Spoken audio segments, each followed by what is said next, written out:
मैं पहले 20 मिनट दूंगा और उसके बाद फिर डायरेक्टली आप लोगों के क्वेश्चंस पे आ जाऊंगा। और इंशाल्लाह इंशाल्लाह आई होप कि इसके बाद चीजें जो हैं वो आप लोगों के लिए बड़ी आसान हो जाएंगी। मेरा आप लोगों के साथ इंट्रोडक्शन ऑलरेडी काफी लोगों के साथ ऑलरेडी है। बाकी जो जो लोग आज नए हैं, जिन लोगों ने पहली दफा मुझे ज्वाइन किया, उन लोगों के लिए मैं जस्ट थोड़ा सा अपना इंट्रोडक्शन देता चलूं। मेरा जो बेसिकली पहले जो फर्स्ट मेरी अटेम्प्ट थी दैट वाज इन सीएसएस 2022 और साथ ही पीएमएस था। So I am already serving in provincial management services of Punjab और अभी as an assistant commissioner under training मेरी सियालकोट के अंदर पोस्टिंग है। और जहां तक बात है सीएसएस की, सो अभी रिसेंटली रिजल्ट आया और अल्लाह ताला ने मुझे इस बात से नवाजा कि I top Pakistan first position in CSS 2023। जहां तक पढ़ाने की बात है और जहां तक इस सारी सूरत हाल की बात है, तो आई एम टीचिंग इंग्लिश ऐसे फॉर द लास्ट 3 years। और it was back in 2021 when I started teaching English essay. So then उसके बाद मेरा थोड़ा सा मुख्तलिफ जर्नी इसलिए भी है कि मेरी साथ साथ अपनी अटेम्प्ट चल रही थी, साथ साथ मेरे स्टूडेंट्स की भी चल रही थी। और अल्हम्दुलिल्लाह अभी I have number of students जो कि ऑलरेडी एलोकेट हो चुके हैं। सो ये मेरा छोटा सा इंट्रोडक्शन था। बाकी इंशाल्लाह जैसे आप लोगों के साथ बात चलेगा तो हमारा इंट्रोडक्शन मजीद होता चला जाएगा। सिंपल सी बात यह है कि मैं अमूमन कहता हूँ कि इंग्लिश की अगर आपने नॉलेज क्रिएट करनी है तो आप इंग्लिश ऐसे की नॉलेज क्रिएट किया करें कि वो आपने अक्सर छोटे होते गेम देखी होगी ना, जिसमें डिफरेंट स्टेजेस आती हैं और स्टेजेस के बाद आखिरी स्टेज के ऊपर जो है वो बड़े वाली बला बैठी होती है, तो जिसके साथ आपने लड़ना होता है और उसके बाद वो एफपीएससी ने क्या किया, एफपीएससी ने वो जो बड़े वाली बला है ना उसको शुरू में रख दिया और शुरू में रख के उन्होंने ये कहा कि पहले इससे लड़ लो फिर आगे चलना। So specifically talking about there are number of myths और इसमें काफी मसला ये भी है कि अमूमन डराया ज्यादा जाता है और इसमें मसले काम होते हैं। आप लोगों को वाकई डिस्टॉर्शन हो रही है यार? मेरे पास दूसरी डिवाइस पे तो नहीं डिस्टॉर्शन आ रही। Just give me a minute, मैं दोबारा रीचेक करता हूँ। Distortion at its peak. चले 1 मिनट दे मुझे।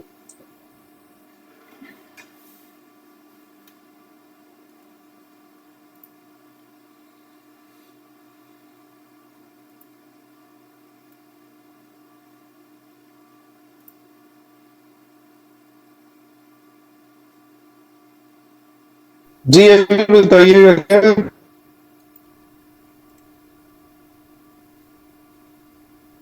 अब आप ये ना करना कि यार आप कहते रहो कि डिस्टॉर्शन है।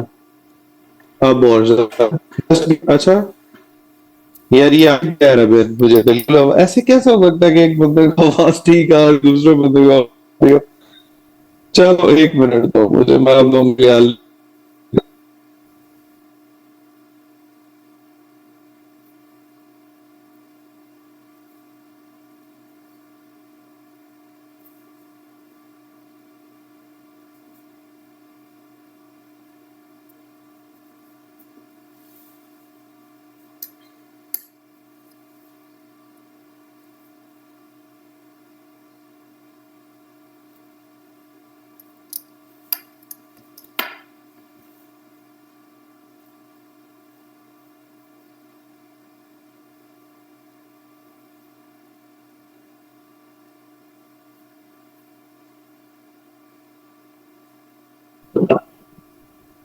जी अभी बताइएगा मुझे वॉइस का। आई होप क्या इशू नहीं होगा। ओके जी, अब आपका मसला मैंने हल कर दिया। परफेक्ट एंड क्लियर है। ओके जी, थैंक यू जी, थैंक यू। ओके जी, ladies and gentleman, we were talking about English as you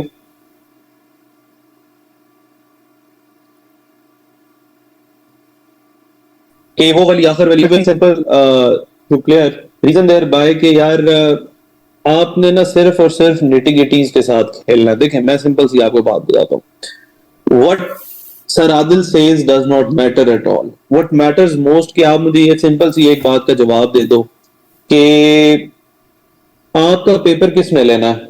let से आपका पेपर एफपीएससी ने लेना है, और आपका पेपर चेक किसने करना है, एफपीएससी ने चेक करना है, और आपकी जो रिकमेंडेशन है वो किसने देनी है, वो भी एफपीएससी ने देनी है।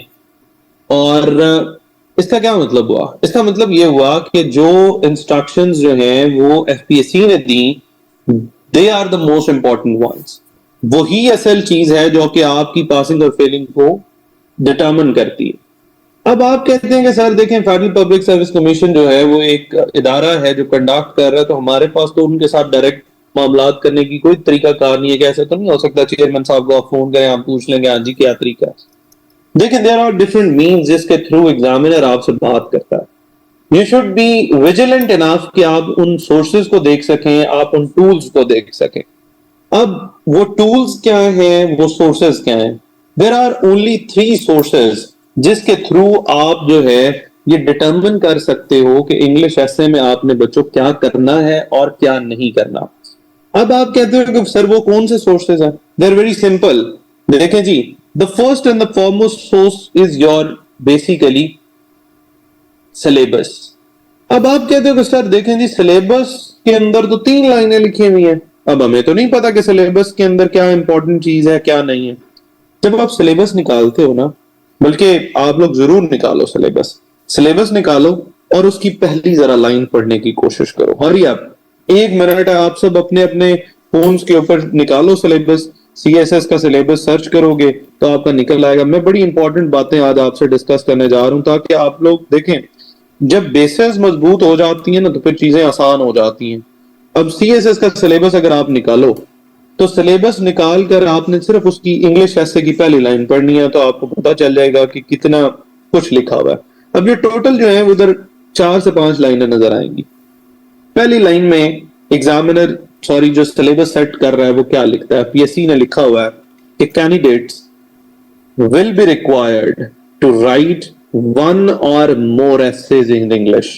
क्या कह रहा है कि यार कैंडिडेट से ये कहा जा सकता है कि वो भाईजान 1 or more essays लिखो।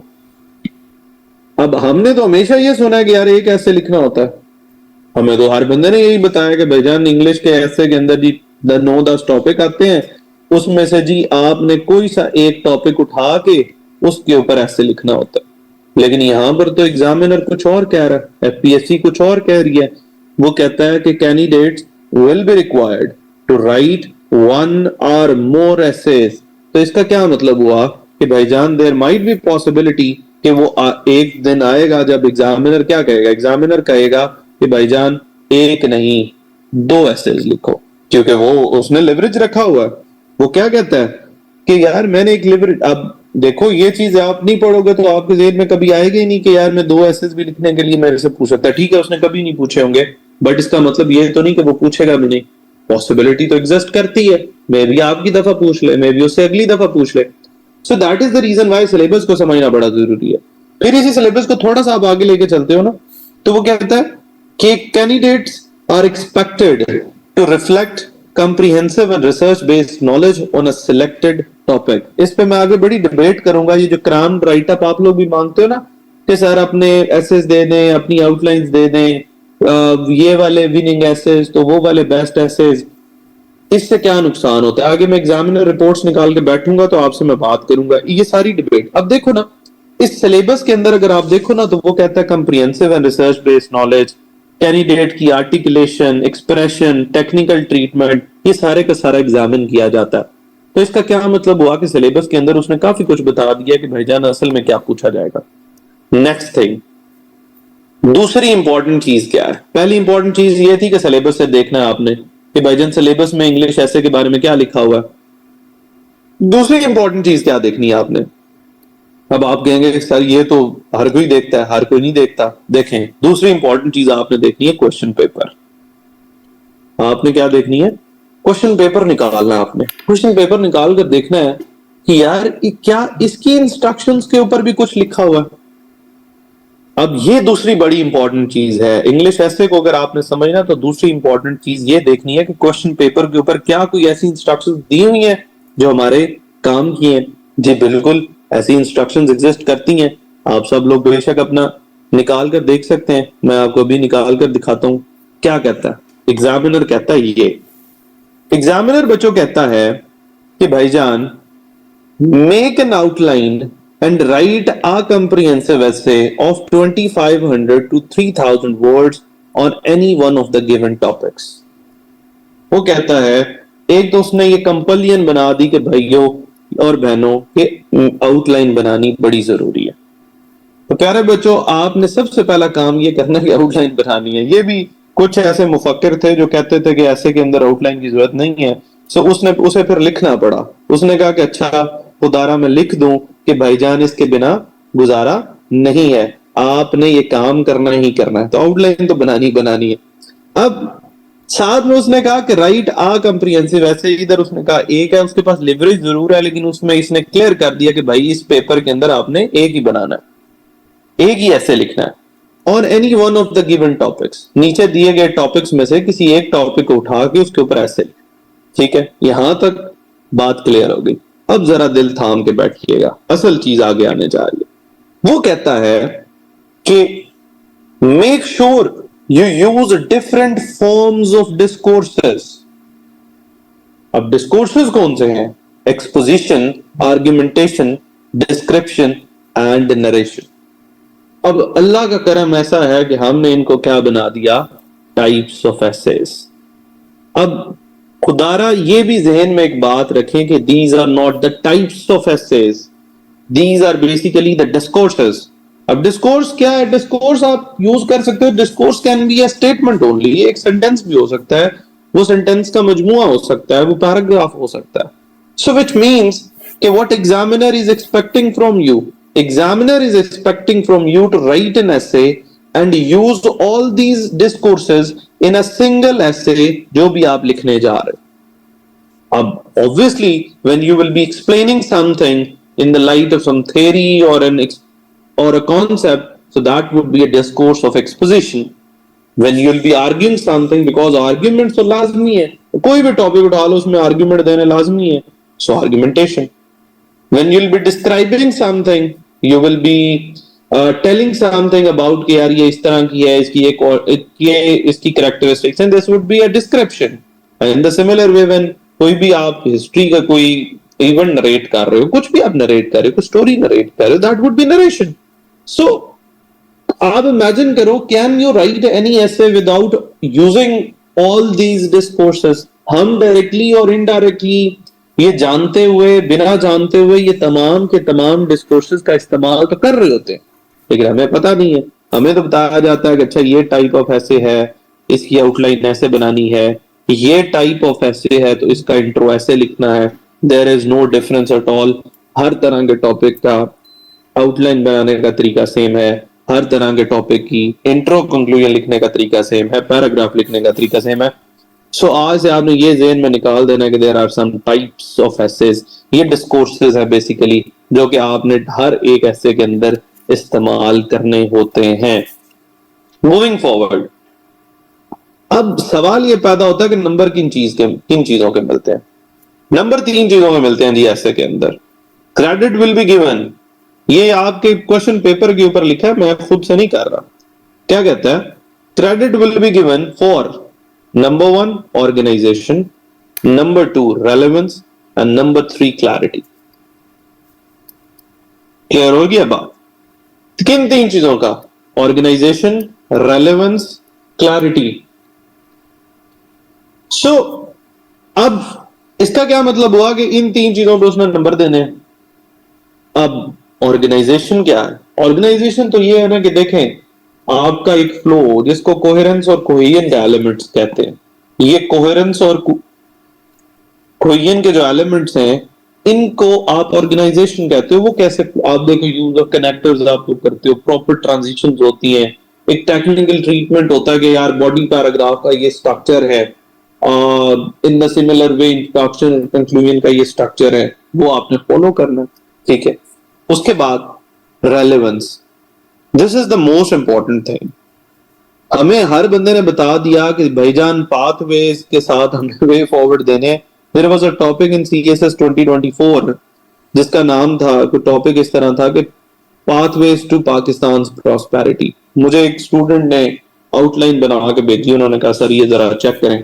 तो मैंने चेक किया, उसने पहले हर्डल्स दी हुई थी, फिर उसने पाथवेज दिए हुए थे, फिर उसके बाद उसने वे फॉरवर्ड दिए हुए थे। मैंने उससे पूछा मेरा भाई पहले ये बताओ कि is there any difference between pathways and way forward. फिर मैंने उससे पूछा कि क्या एग्जामिनर ने आपसे हर्डल्स पूछी थी। सो आगे मैं आपको दिखाऊंगा, एग्जामिनर लिखता है कि candidates came up with irrelevant and inadequate content, जिसकी वजह से वो फेल होते हैं। Then comes the clarity. Clarity idea की भी क्लैरिटी होती है, स्टांस की भी क्लैरिटी होती है। ये इंशाल्लाह अगले लेक्चर में हम इसके ऊपर कंप्लीट डिस्कशन करेंगे कि भाईजान क्लैरिटी होती क्या है। सो फॉर एग्जांपल एक टॉपिक आ जाता है कि एक्सपेंडिंग इंफॉर्मेशन टेक्नोलॉजी, ब्लेसिंग और कर्स। तो अब लोगों ने लिखना शुरू किया हुआ था उसके ऊपर कि जी पहले ब्लेसिंग पे कुछ आर्ग्यूमेंट देते थे, फिर कर्स पे कुछ आर्ग्यूमेंट्स देते थे। सो उसने मेहरबानी की स्पेशल सीएसएस के अंदर एक टॉपिक उठाया और उसने कहा new direction of the word unipolar, bipolar और मल्टीपोलर। अब मैंने कहा ठीक है, फिर आप तीनों को उठा लो कि भाई ये यूनिपोलर भी है, बायपोलर भी है और मल्टीपोलर भी है।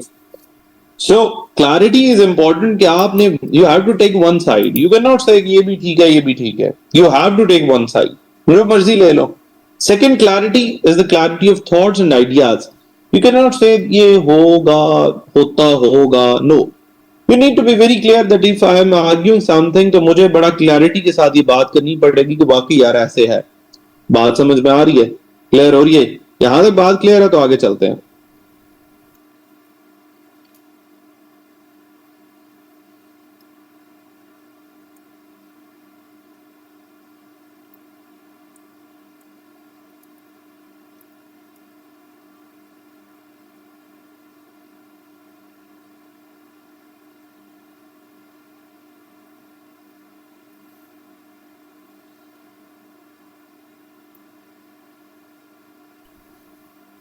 आगे मूव करते हैं। जस्ट एक मिनट की हम ब्रेक लेते हैं ताकि जरा इजी हो जाए।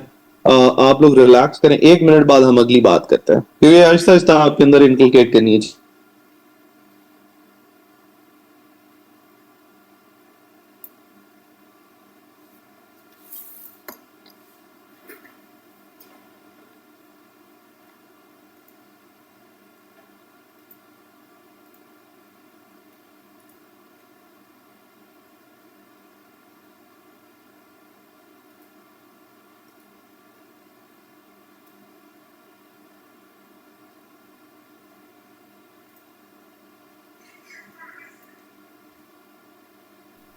ओके जी, आगे थोड़ा मूव करते हैं, इसको आगे थोड़ा लेकर चलते हैं। जब हमने ये बात कर ली कि भाईजान दो चीजें हो गई, हमने सिलेबस को भी देख लिया, हमने आपके क्वेश्चन पेपर के ऊपर कुछ लिखी हुई चीजों को भी देख लिया, अब यहां से भी हमें बहुत कुछ मिल गया। अब थोड़ा सा आगे चलते हैं। The third important thing is जहां से आप लोग फायदा उठा सकते हो, and that is basically examiner reports. Examiner reports are very important, उसी के ऊपर आज हम डिस्कशन करेंगे थोड़ी सी, और फिर हम आपके क्वेश्चंस की तरफ आ जाएंगे। जी बिल्कुल, हम डिस्कोर्सेस को यूटिलाइज करना सीखेंगे, डोंट वरी अबाउट इट। मैंने अभी अवैस बताया there are no types of essays, so अब वो भूल जाएं argumentative, expository, there are no types of essays, they are basically discourses. So talking about the fact,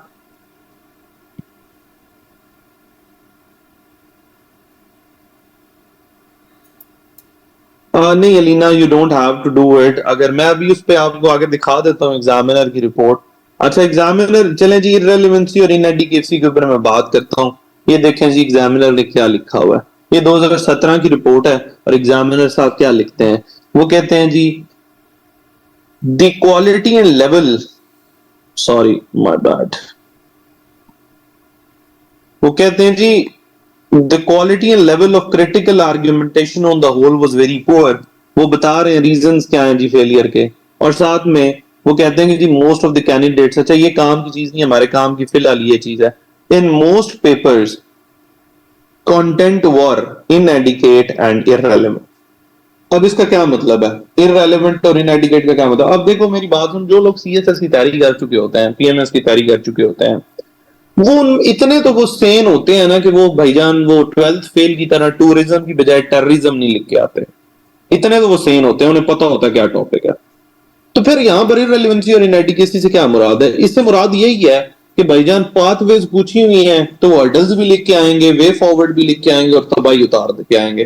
ठीक है, अब लोग मेरे पास ये भी फॉर्मूला लेके आएंगे कि सर एक बंदा है वो मैं जानता हूं, उसने जी लिखे थे तो वो तो पास हो गया।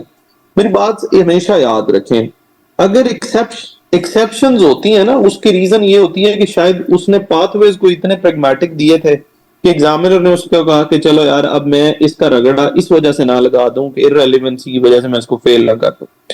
लेकिन अगर उसके थोड़े मे भी आप जब लिखेंगे तो आपके शायद वो पाथवेज उतने अप टू डेट या उतने परफेक्ट ना हो, उसको इतना इंप्रेस ना करें तो आपका रगड़ा लग जाए। सो कभी भी एक्सेप्शंस की बुनियादों पर आपने प्रॉपर वो उसको पैरामीटर सेट नहीं करना होता, आपने वो पैरामीटर सेट करना होता है जो एग्जामिनर रिपोर्ट्स के अंदर दिया होता है। देखिए अभी तक मैंने कोई अपने पास से बात नहीं बताई है, आपके क्वेश्चन पेपर सिलेबस और एग्जामिनर रिपोर्ट से ये एफपीएससी के ऊपर अवेलेबल है। अब लोग मेरे से सवाल करते हैं कि सर फिर आप मुझे ये बता दें कि what are the actual reasons for the failure of essay. So मैंने अपनी एनालिसिस बिल्ड किया और मैंने आपके सामने ये 4 मेजर रीजंस रख दी फेलियर की। इसके अलावा ऐसे में फेलियर की कोई रीजन नहीं है। अगर आप ये इन 4 चीजों पे काम कर लें तो आप ऐसे फेल नहीं होता। That is very clear thing. अब ये चीजें हैं क्या, मैं आपको एग्जांपल्स के साथ आज बताता जाऊंगा, डोंट वरी अबाउट इट। अब लाइक दिस कि जी पहला जो चीज है, पहली चीज जिसकी वजह से लोग फेल होते हैं, अगर आप देख लो कि 100 लोग फेल हो रहे हैं ना, उसमें 90 लोग इसलिए फेल हो रहे होंगे कि उन्होंने टॉपिक को ठीक से इंटरप्रेट नहीं किया होगा। अब misinterpretation of the topic is the major reason for the failure of English essay. Example आप सुनना चाहते हैं तो एग्जाम्पल मैं आपको दे देता हूं। अब एग्जाम्पल क्या हो सकती है, एग्जाम्पल मैं आपके सामने रख देता हूं कि फॉर एग्जाम्पल ये आपके पास एक टॉपिक है कि जेंडर इक्वालिटी, मिथ और रियलिटी। जरा बताएं कि how do you define gender equality? जी बड़ा आसान सा कॉन्सेप्ट है ना, बताएं। आप चैट बॉक्स का इस्तेमाल कर सकते हैं, कमेंट्स का इस्तेमाल कर सकते हैं। बताएं जी कैसे डिफाइन करेंगे, आसान अल्फाज में डिफाइन करें व्हाट इज जेंडर इक्वालिटी। आसान अल्फाज में जो आपके जहन में आता है, उर्दू में बेशक करते हैं, कोई जरूरी नहीं है कि आपने कोई हैवी अंग्रेजी निकालनी है। सब सिंपल सा एक कॉन्सेप्ट निकाल दें।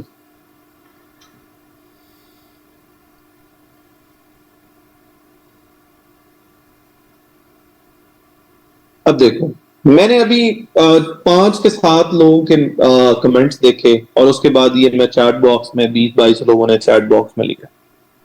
उसके अंदर से मेजॉरिटी यानी 80% लोगों ने इसको पता क्या डिफाइन किया है? उन्होंने ये डिफाइन किया है कि इक्वालिटी बिटवीन बोथ जेंडर्स। अंदर से कुछ लोग अच्छे हैं, उन्होंने कहा कि ऑल जेंडर्स।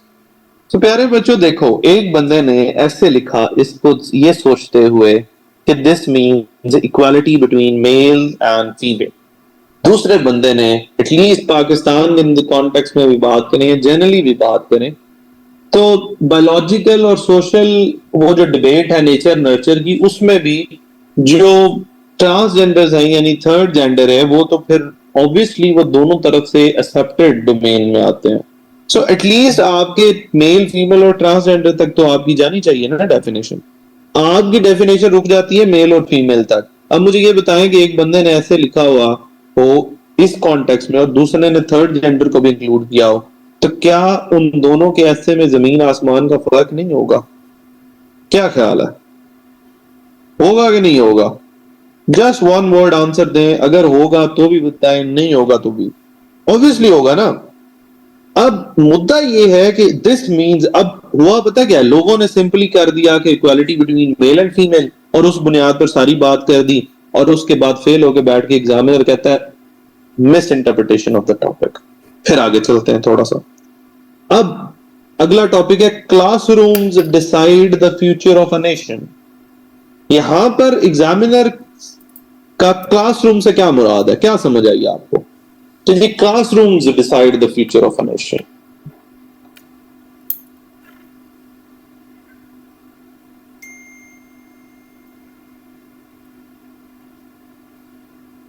अब मसला पता क्या है, मसला है क्रैम्ड राइटअप का।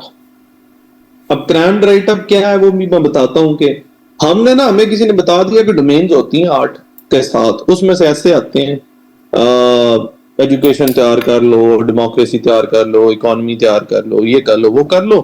तो अब हमने क्या किया हुआ, एक एग्जाम, बच्चा क्या करता है, एक एस्पिरेंट तैयारी करता है और तैयार करके वो जाता है एजुकेशन पे ऐसे, और एग्जामिनर देता है classrooms decide the future of a nation. वो कहते हैं वाह जी वाह, मजा ही आ गया, एजुकेशन एजुकेशन पे टॉपिक आ गया। अभी मैं कमेंट्स भी पढ़ रहा हूँ, ये मैं चैट बॉक्स भी देख रहा हूँ, काफी लोग एजुकेशन कह रहे हैं इसको। वो कहता है एजुकेशन पे टॉपिक आ गया, मजा ही आ गया, आज तो एंजॉय करेंगे, और चूंकि मेरी तैयारी भी आज परफेक्ट है तो पक्का पास हो जाएंगे। होता पता क्या है, उसको बड़ा पसंद आती है आपकी इंटरप्रिटेशन, वो अगले साल फिर बुला ले। यहाँ पर क्लासरूम से मुराद एजुकेशन नहीं है, नॉलेज नहीं है, कुछ भी नहीं है। यहाँ पर क्लासरूम से मुराद एनवायरनमेंट ऑफ द क्लास है। क्लास का जो एनवायरनमेंट होता है ना, वो अब क्लास, अब क्या होगा, क्लास का एनवायरनमेंट फ्यूचर कैसे डिसाइड करता है। देखो, क्लास, एक दो क्लासेस ले लो, एक क्लास है, वो क्या कहती है, उसके अंदर क्या हो रहा था, उसमें देखो जी जेंडर इक्वालिटी है, उसके अंदर जेंडर इंक्लूसिवनेस है, उसके अंदर फ्रीडम ऑफ एक्सप्रेशन है, उसके अंदर डिफरेंस ऑफ ओपिनियन की रिस्पेक्ट है, उस उधर एक दूसरे के साथ प्रॉपर डिबेट हो रही है, टॉलरेंस लेवल इंक्रीज हो रहे हैं। मुझे ये बताएं कि इस तरह की क्लासरूम से निकला हुआ बच्चा जब सोसाइटी में आएगा तो क्या सोसाइटी जेंडर इंक्लूसिव नहीं होगी? क्या सोसाइटी जो है वो टॉलरेंस, पाकिस्तान की बात कर लो, पाकिस्तान का सबसे बड़ा मसला क्या है इस वक्त? इनटॉलरेंस ना, एक्सट्रीमिज्म। तो क्या इसके थ्रू ठीक है? सो दैट मीन्स के क्लासरूम्स का इन्वायरमेंट वाकई ही फ्यूचर ऑफ द नेशन को डिसाइड करता है। ऑन दी अदर हैंड, अगर हम ऐसे क्लासरूम्स बनाए जहां पर एक दूसरे की बात नहीं सुनी जा सकती हो, जहां पर डिफरेंस ऑफ ओपिनियन की रिस्पेक्ट नहीं होती, जहां पर जेंडर इंक्लूसिवनेस नहीं है, बल्कि रेशियल डिस्क्रिमिनेशन भी हो, रिलीजियस डिस्क्रिमिनेशन भी हो और जेंडर बेस्ड डिस्क्रिमिनेशन भी हो, तो क्या ऐसी सोसाइटीज के अंदर, क्या ऐसे नेशंस का फ्यूचर ब्राइट हो सकता है? ब्लीक ही होगा ना, डेफिनेटली। सो यहां पर क्लासरूम से मुराद क्या था? Environment of the class. बात समझ में आ रही है कि नहीं आ रही?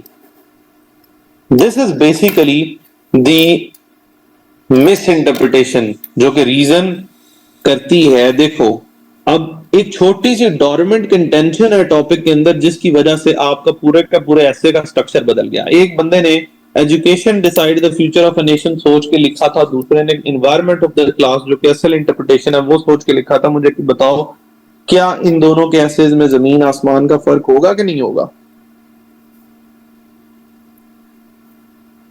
होगा ना। सो इट मींस कि यार, this is the major reason for the failure of English essay. फिर अच्छा, इस सारे सिनारियो में एक और बात याद रखें, जो लोग तो ऑलरेडी रजिस्टर्ड हैं वो हैं, जो लोग रजिस्टर्ड होना चाहते हैं मजीद इस सेशन के अंदर, आप लोग आना चाहते हैं, जो लोग लाइव स्ट्रीम से सुन रहे हैं फेसबुक पे, यूट्यूब पे, उन लोगों की इत्तला के लिए अर्ज है कि आप लोग जो है वो रजिस्ट्रेशन करवा सकते हैं। आप लोग ये जो, आप अगर इसी पेज के ऊपर जाएंगे तो आपको सलीम साहब का नंबर मिल जाएगा।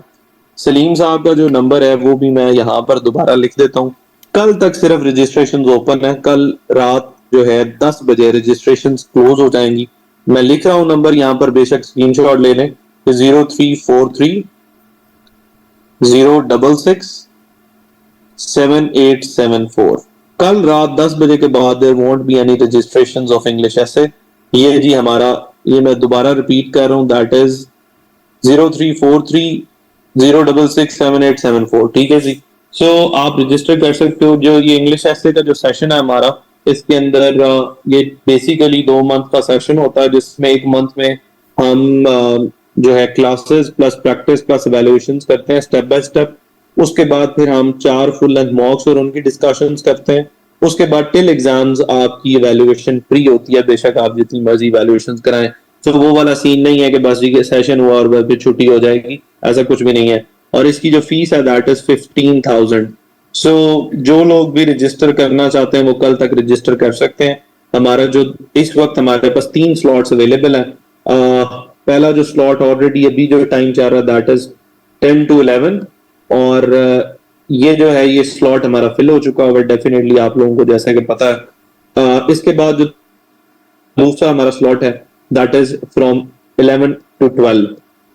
सो ये 11 से 12 वाले स्लॉट में अगर कोई भी लोग रजिस्टर करना चाहें या 10 से मेरे को बंदा रजिस्टर करना चाहे तो वो सलीम साहब से कांटेक्ट कर सकता है। तो अब आगे चलते हैं बिना टाइम जाया किए।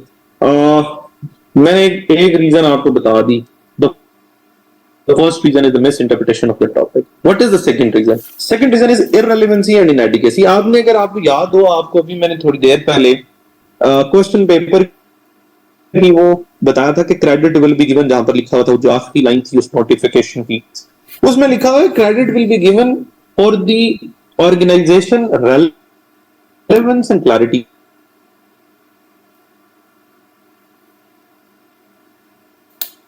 वो रेलेवेंस पाकिस्तान प्रॉस्पेरिटी। सो आपने you need to write the pathways. यहां पर एक कॉन्सेप्ट एग्जिस्ट करता है जिसको कहते हैं प्राइमरी एडर्स और सेकेंडरी एडर्स। देखो ये प्राइमरी एडर है, pathway is the primary adder, that is the compulsory adder. It must be 80 to 85% of your arguments, which means कि अगर आप टोटल 11 आर्ग्यूमेंट दे रहे हो या 15 आर्ग्यूमेंट्स दे रहे हो तो उसका 80 to 85% एटलीस्ट पाथवेज होनी चाहिए। बाकी 10 to 15% अगर आपने कोई और सेकेंडरी एडर डालना तो यू कैन, बट जो आपका कंपल्सरी एडर है उसको तो बताओ ना कि एक्चुअल ये ऐसे ये है। हम करते क्या है, अब टोटल हम इस टॉपिक को क्या करेंगे कि हम जी 6 जी एडल्ट देते हैं, 6 पाथवेज देते हैं, 6 वे फॉरवर्ड दे देते हैं, क्यों वो रिडंडेंसी हो गई कि वे फॉरवर्ड और पाथवे एक ही चीज होती है। तो फिर कंपल्सरी एडर कितने परसेंट रह गए? 33% रह गए। सो वो कहता है कि candidates came up with irrelevant and inadequate content. फिर ग्रामेटिकल एरर्स और रॉन्ग यूज ऑफ वोकैबुलरी पे तो हजारों दफा बात हो चुकी है कि यार ग्रामेटिकल एरर्स हो करते हो आप लोग, लाइक सब्जेक्ट वर्ब एग्रीमेंट की गलतियां, पैरेललिज्म की गलतियां, these are all those mistakes जो कि आप लोग हमेशा करते आ रहे हो। सो ग्रामेटिकल एरर्स से आपने अपने आप को बचाना। Then vocabulary, there is no need for the flowery language. कोई जरूरी नहीं है कि आपने हाई-फाई अंग्रेजी लिखनी है, सिंपल सादा जबान में अगले बंदे को अपनी बात समझाए। अच्छा, द मोस्ट इंपॉर्टेंट थिंग जिस पे मुझे बात करनी है और बड़ी खुलेआम बात करनी है, and that is the crammed right up.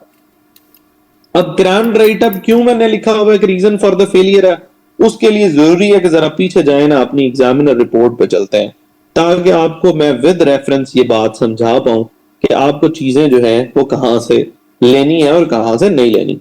ये बात समझिएगा जो ये लिखी हुई है। वो कहता है candidates reproduced their early patterns of mechanical learning filled with ready-made material।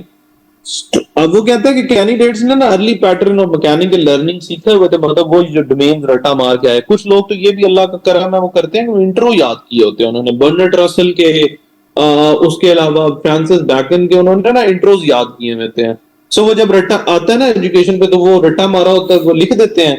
पता चलता है कि इंट्रो जब कोई पढ़ रहा हो ना एग्जामिनर, वो कहता है वाह यार क्या क्या मजे की चीज किसी किसी बर्नार्ड रसल ने लिखा है या फिर फ्रांसिस बैकन ने लिखा है।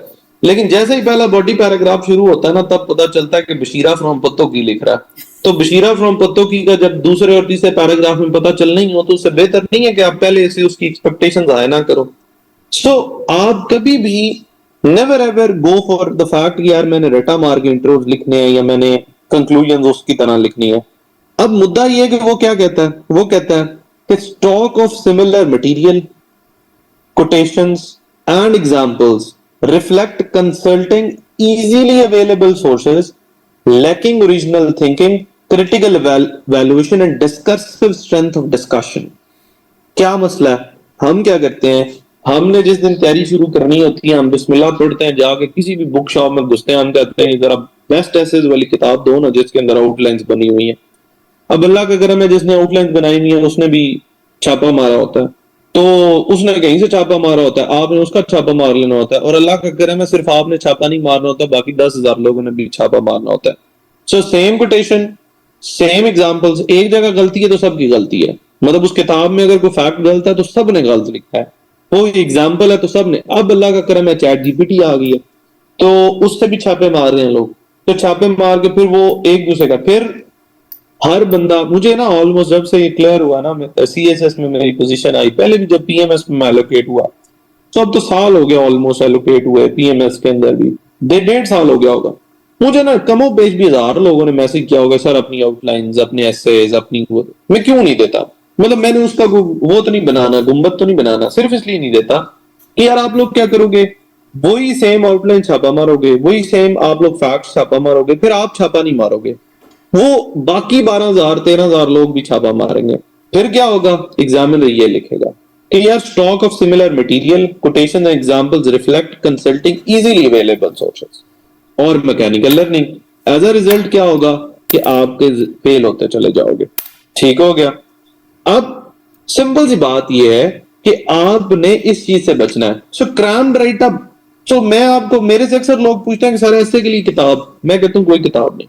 वो नाराज हो जाते हैं, वो जो बेचारे मेंटोर्स हैं ना जिन्होंने किताबें लिखी हुई हैं डेटे, उन्होंने तो बेचारों ने प्रिंटिंग प्रेस वालों को बड़े पैसे दिए हुए हैं कि हम तो छापा मारेंगे, बट मुद्दा ये है कि वो किसी काम की नहीं है। अब काम की नहीं है तो क्रैम्ड राइट अप हमने नहीं करना। तो फिर इसका हल क्या है, इसका सोल्यूशन भी तो हमने सिर्फ मसले तो नहीं निकालने ना, सोल्यूशन भी देने हैं। सोल्यूशन सिंपल है, सोल्यूशन ये है कि बच्चों अपनी फैक्ट बुक बनाओ। अब फैक्ट बुक कैसे बना सकते हो, एक कॉपी पेंसिल पकड़ो, वो 3-4 100 रुपया उस पर लगाओ डायरी पे, अपने उसके अंदर फैक्ट्स ऐड करते जाओ, आर्ग्यूमेंट्स ऐड करते जाओ, प्लस रोज का सुबह उठ के ब्रेनस्टॉर्मिंग करनी शुरू करो। ब्रेनस्टॉर्मिंग करना बहुत जरूरी है। मैं ऐसे क्या बैच ये शुरू होगा ना, तो आप लोगों को जिस दिन ब्रेनस्टॉर्मिंग की क्लास होगी उसके बाद ये आपका टास्क हुआ करेगा कि आपने रोज सुबह उठ के ब्रेनस्टॉर्मिंग करनी है। कोई एक टॉपिक पकड़ो, उस पे आर्ग्यूमेंट्स डेवलप करना शुरू करो, अपने माइंड को उस तरह रोटेट करो। Because always remember one thing, ऐसे इज एन आर्ट, और आर्ट कभी भी रट्टा नहीं मार के सीखा जा सकता, वो आपको बार बार प्रैक्टिस करनी पड़ती है। जस्ट लाइक कि आप लोगों ने जिस तरह चलना सीखा, आप लोगों ने जिस तरह गाड़ी चलानी सीखी, you did a lot of practice, bar bar practice की, गलती की, वैल्यूएशन हुई कि यार ये गलती है तो आपने ठीक की। ठीक है। सो ये एक कॉन्टिन्यूस प्रोसेस है, जब आप ये करते चले जाओगे। फिर इसी तरह सवाल होता है सर ग्रामर ठीक करने के लिए कौन सी किताब लेनी है, रैनल मार्टिन लेनी है या रेमंड मार्फे लेनी है, तो कोई किताब नहीं लेनी। सिंपल एक अच्छा सा टीचर पकड़े, कोई भी पकड़ ले, मुझे जरूरी नहीं कि मेरे पास ही आप आए, कोई भी अच्छा टीचर पकड़ ले जो आपको लगता है आपकी दिल की तसल्ली है ना जिधर हो जाए। सो दिल की तसल्ली जिधर हो जाए, उस टीचर को कहें खुदारा मेरी ये ग्रामेटिकल एरर्स चेक करो, मेरे इंटरप्रिटेशन देखो कि मैंने ठीक किया, कहीं मैं इररिलेवेंट तो नहीं हो रहा, और मेरा क्रैम्ड राइट अप, ये क्रैम्ड राइट अप आपकी अपनी जिम्मेदारी भी है कि आपने इसमें नहीं फंसना। So these are the 4 major reasons for the failure of English ऐसे। इसके अलावा there are no other reasons. आपने इन्हीं पे काम करना है, इनसे बचना है, and you will easily available. अब मुद्दा क्या है कि अब होना क्या है ना, आपने प्रैक्टिस करनी है। Practice is the most important thing. देखें, आप मेरे से पूछो ना कि how to basically pass this thing, कि ऐसे भाईजान, ये there is only one way forward, that is practice, practice and practice. अब सवाल ये पैदा होता है कि सर 60 नंबर कैसे लेने हैं, 65 नंबर कैसे लेने हैं। एक बात बड़ी कैटेगोरिकली क्लियर समझ लो, सीएसएस के अंदर आपकी हिम्मत ये है 40 नंबर, इससे ऊपर देन है एग्जामिनर की। देखो, आपने अगर टॉपिक लिटरेरी या फिलोसफिकल उठाया ना, चूंकि लिटरेरी और फिलोसफिकल टॉपिक्स के अंदर आपके रिस्क फैक्टर ज्यादा होता है, तो रिस्क फैक्टर ज्यादा होने की वजह से वहां पर अगर आपका अच्छा लिखा हुआ है तो वो 60 से 65 नंबर आपको दे देता है लिटरेरी और फिलोसफिकल टॉपिक्स के अंदर। लेकिन अगर आप थोड़ा सा सेफ साइड पे जाओ, आप ये सोचो कि यार मैंने लिटरेरी और फिलोसफिकल टॉपिक्स वाला पंगा नहीं लेना, मैंने कम रिस्क के साथ पास अपना कंफर्म करना है, तो आप बाकी आम टॉपिक्स की तरफ जाते हो, जैसे कंटेम्प्रेरी टॉपिक्स होते हैं, कुछ जनरल बात होती है। सो वहां पर अगर आपका स्कोर जो रेंज होती है दैट इज 40 to 45।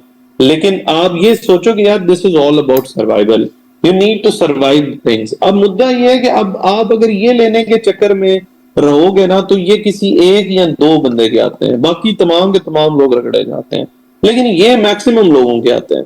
सो आपने नंबर गेम करनी होती है। नंबर गेम आप इधर हमेशा याद रखो कि if you want to be a CSP, अपने डिजायर्ड ग्रुप में आते हो, तो you need to reduce the risk factor, reduce करो रिस्क फैक्टर को। देखो, there are number of other subjects जहां पर आप जाकर अपने मैक्सिमम स्कोर कर सकते हो। देखो, मैं तो हमेशा कहता हूं कि आप लोग मेहनत करो अपने लिटरेरी फिलोसफिकल टॉपिक्स में या इन टॉपिक्स में भी। सो आपके अगर ज्यादा नंबर आते हैं तो that's very good thing, but what most important thing is कि आपके बेशक 90 भी नंबर आते हैं, किसी और में आप फेल हो जाते हो, that does not matter at all. लेकिन अगर बाकी में पास हो जाते हो और आप ये इसमें आपके 35 या 30 आ जाते हैं तो रगड़ा लग सकता है। सो भाईजान, सेफ साइड की तरफ जाएं, प्रैक्टिस करें, इस सेशन के अंदर भी हम इसी तरह लेकर चलेंगे कि एक चीज पढ़ेंगे, उसकी प्रैक्टिस करेंगे, फिर अगली चीज की तरफ जाएंगे। अच्छा जी, मीनवाइल मुद्दा यह है कि जो लोग आगे CSS 2025 में अपीयर होना चाहते हैं, सो 2025 में जो लोग भी अपीयर होना चाहते हैं उन लोगों के लिए एक और हमने जो है वो सेशन अनाउंस किया है, और दैट इज, आप लोगों ने उसका काफी चर्चा भी सुना होगा, and that is individual mentorship program. उस पे मेरे से काफी लोग पूछ भी रहे थे कि सर ये इंडिविजुअल मेंटोरशिप प्रोग्राम है क्या, इसका क्या चक्कर है, तो जस्ट मैं 5-2 मिनट में इस पे क्लैरिटी आपको दे देता हूँ। It's a basically 5 months program, क्योंकि ये कोई एक महीने वाला प्रोग्राम नहीं है। ये थोड़ा सा, ये जो प्रोग्राम है ये ट्रेडिशनल जो अकेडमीज है उनको काउंटर करता है। कैसे काउंटर करता है कि it's just not like that कि टीचर आया, क्लास पढ़ाई, वापस चला गया, टीचर आया, क्लास पढ़ाई, वापस चला गया, 5 महीने गुजर गए, पता भी नहीं चला। इसमें तरीकाकार क्या होता है, इसमें ये 5 महीने के सेशन के अंदर 2.5 महीने के अंदर प्रिपरेशन होती है और 2.5 महीने के अंदर मॉक्स होते हैं। अब 2.5 महीने की प्रिपरेशन को कैसे डिवाइड किया गया? फर्स्ट मंथ दिया गया है इंग्लिश को, जिसके अंदर 3 मेजर हमारे मॉड्यूल्स होते हैं। फर्स्ट फाउंडेशन क्लासेस होती हैं, सेकंड प्रेसी का जो आपका अपना सब्जेक्ट है, और इंग्लिश ऐसे का जो ये सब्जेक्ट है। उसके बाद इसके अंदर आपकी कुछ डेली असाइनमेंट्स हैं, कुछ वीकली टास्क होंगे, कुछ वीकली टेस्ट होंगे।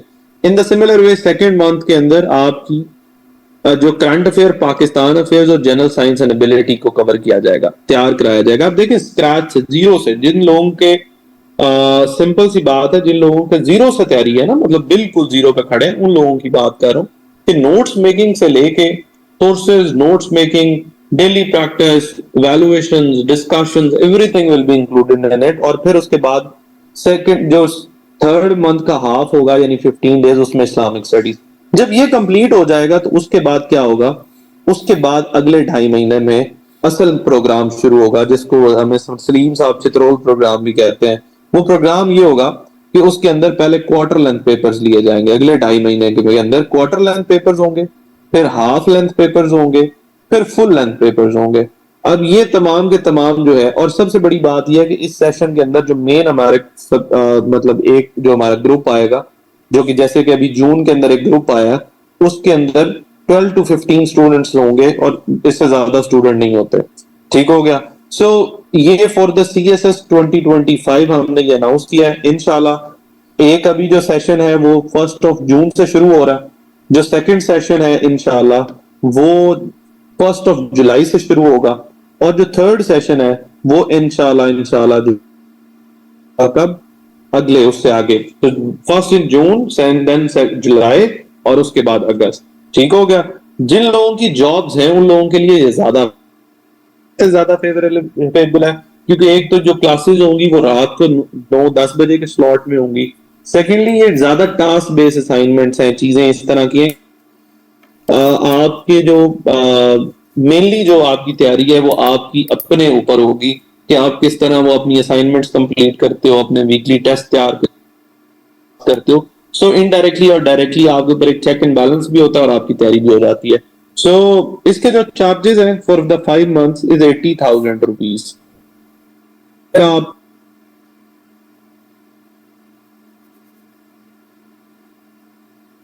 ड्रॉप करना होता है। सो कंपैरिजन अगर आप करें तो उसका कंपैरिजन ऐसे है कि आप जनरली अगर किसी भी एकेडमी में जाए ना, तो आपकी जो कंपलसरी की फीस है, सिर्फ जो क्लासेस की फीस है, that ranges from 60 to 90,000 rupees. ठीक है, जो सिर्फ क्लासेस चलती हैं। फिर उसके बाद एक तो इसमें 60 एक मॉक्स है, 60+ मॉक्स है। तो एक सीरीज अगर आप जनरली एकेडमीज की लगाओ तो दैट इज 25K।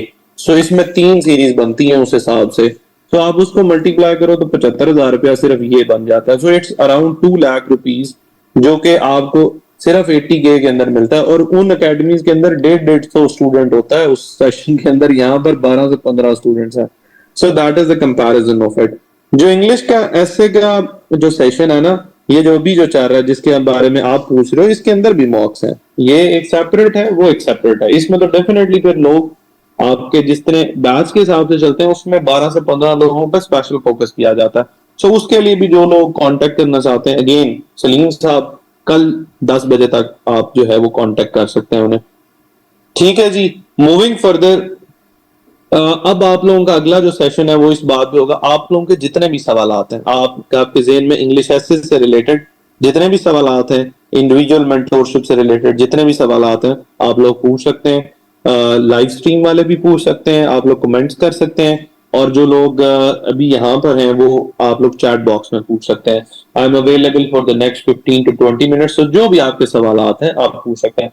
जी सबीन, आपने फैक्ट बुक का पूछा। फैक्ट बुक अगर आपका जो है चल रहा है निजाम, तो फैक्ट बुक की मैं बता दूं, आप फेसबुक पे यूट्यूब पे जाके सर्च करेंगे, मैं मतलब थोड़ा सा वीडियोस में जाएंगे तो वहां पर मैंने अपलोड किया हुआ, फेसबुक के ऊपर अपलोड किया हुआ है कि फैक्ट बुक बनानी कैसे है, तो मैं ग्रुप के अंदर लिंक भी भेज दूंगा।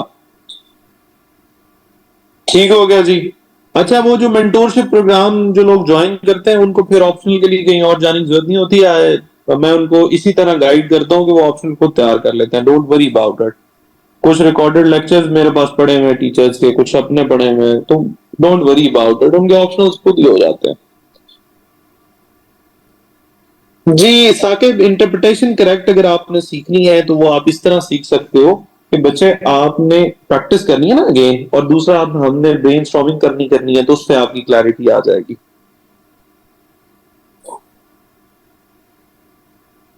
जी जरूरी नहीं कि हर मंडे होगी, ये मैं आपको डेफिनेटली उसका एक स्केड्यूल दिया करूंगा और उसमें चले जाएंगे।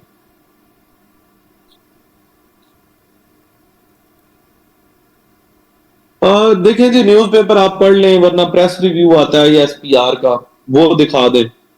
सॉरी, वो आप जो है उससे पढ़ सकते हैं, एक कोशी वेबसाइट है वहां से पढ़ सकते हैं।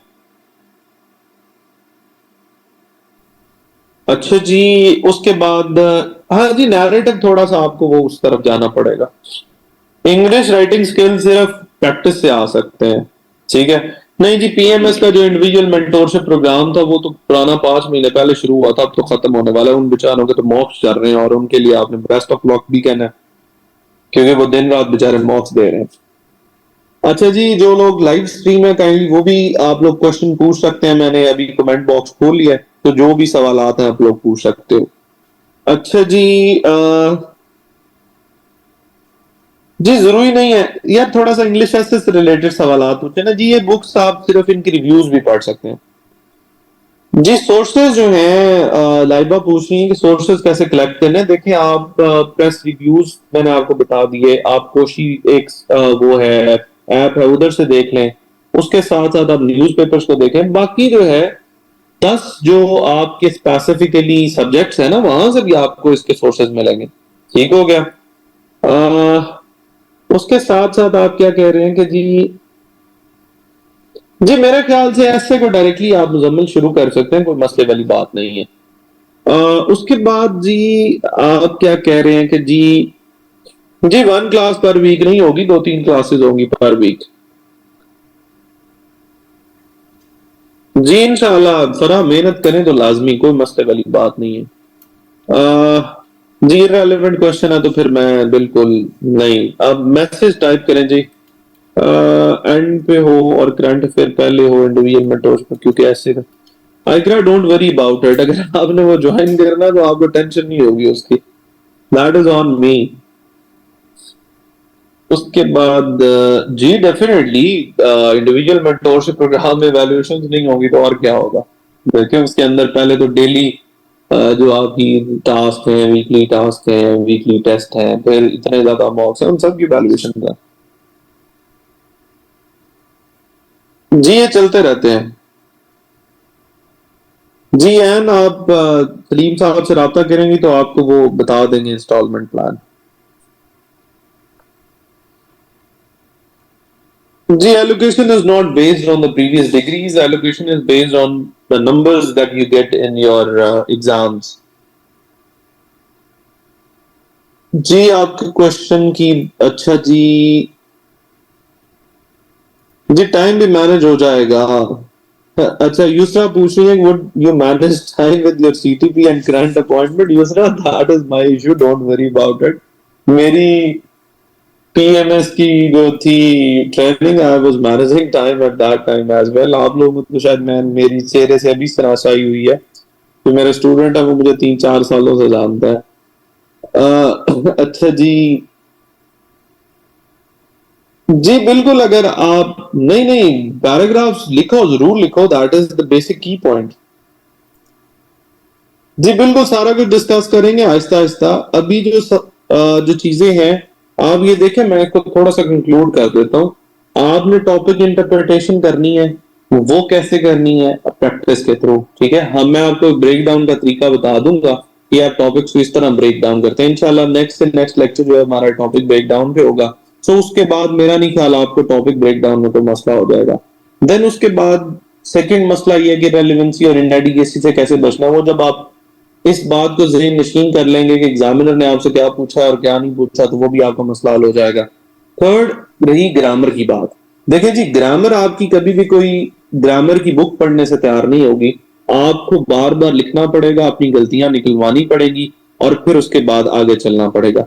देन उसके बाद रॉन्ग यूज ऑफ वोकैबुलरी की बात आ गई, तो आपने जहन में रखना है कि यार मैंने सिंपल तरीके से चलना है, मैंने सिंपल लैंग्वेज इस्तेमाल करनी है। रजी आबदी साहब कहते हैं कि यार इंग्लिश ऐसे ऐसे है। मैं उनके पास ऐसे चेक कराने जाता था, तो वो कहते होते थे कि यार आदिल, बात यह है कि ऐसे ऐसे होता है कि जैसे आपके सामने एक बंदा बैठा हुआ है ना, तो वो आपने उसको एक बात समझानी है, और आप फिर कैसे समझाओगे? तो मैं कहता हूँ सर आसान अल्फाज में। तो कहते हैं तो बस ऐसे ऐसे ही समझो कि एग्जामिनर आपके सामने बैठा हुआ है और आपने अपनी बात समझानी है, तो क्या आप उसको मुश्किल अल्फाज में समझाओगे? तो सिंपल अल्फाज इस्तेमाल करो। अपनी फ्लॉलेस जो आपकी होता है ना राइट अप, बेशक वो जितना भी सिंपल हो, that is the requirement of the basically paper. उसके बाद अगली बात क्या आ जाती है कि आपने क्रैम राइट अप से कैसे बचना है। क्रैम राइट अप से आप सिंपल ऐसे ही बच सकते हो कि आप अपने ओरिजिनल सोर्सेज की तरफ जाओ। ये जो किताबें आप लोगों ने खरीदी हुई है ना, आउटलाइंस वाली, और जो बड़े सब की आउटलाइंस आप लोगों ने घेरा करके रखी हुई है, इनको गिरा दो, कोई फायदा नहीं है। अपना मटेरियल बनाओ जो बाकी लोगों से डिफरेंट हो। अब डिफरेंट करने के चक्कर में वो मटेरियल ना ले आना जिसकी वैसे ही इस दुनिया के अंदर ही कोई उसका वजूद नहीं है कि खुद से ही बना लो, तो वो भी नहीं करना होता। अमूमन लोग क्या करते हैं, वो फेक एविडेंसेस डालते हैं। तो जिस दिन फेक एविडेंस पकड़ा गया ना, तो एग्जाम में सुबह अगली दफा दोबारा बुला लेता है। वो कहता है अच्छा यार, इसमें तो बड़ी तख्लीक कारी है, इसका तो बड़ा क्रिएटिव माइंड है कि ये तो अपने आप से बना लेता होता है एविडेंसेस, तो क्यों ना इसको अगले साल दोबारा मौका दिया जाए। क्या कि क्योंकि ये अगली दफा फिर कोई नया एविडेंस लाएगा जो कि मेरी नॉलेज में इजाफा करेगा। तो वो बार बार आपको जो है ना मौका देता है, तो उसको बार बार जो है वो मौका नहीं देना। अह, अच्छा, ये जो लोग भी कंपलसरी की बुक्स पूछ रहे हैं, जो लोग